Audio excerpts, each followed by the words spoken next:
Hello guys, good morning. It's December 25, Wednesday 2024. So ngayon ay Pasko. Merry Christmas to one and all. So sa ngayon, nandito ako sa aming lugar, sa aming barangay. Barangay Kasabahan, Daram, Samar. Na kung saan ay namangha ako dahil sa dami ng mga hanap buhay dito guys.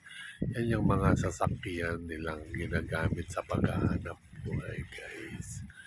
Ang tawag dyan ay patinga guys. Yan.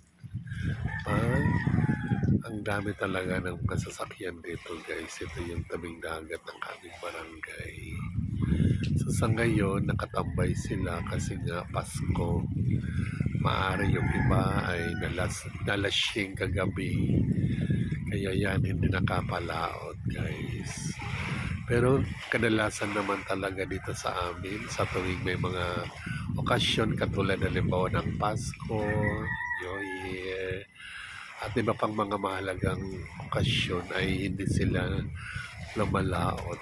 Kasi nagtatambay sila para may pagdiwang nila ang kasayahan. Diba guys? Kasayahan.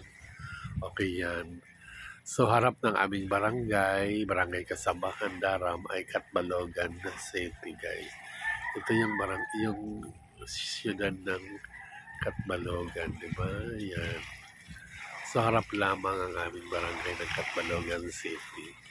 Sa mga nais o sa mga gustong pumunta dito, para hindi kayo maligaw, yung barangay namin ay harap lamang ng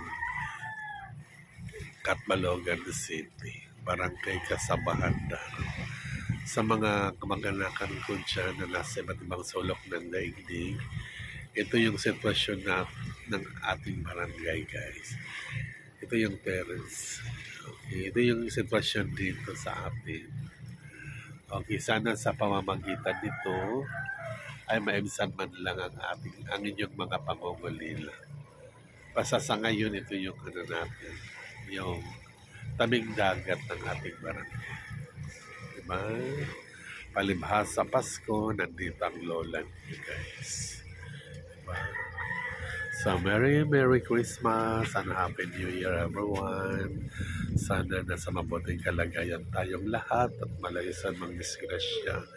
Jesus loves you. Bye-bye. God bless. Ingat-ingat.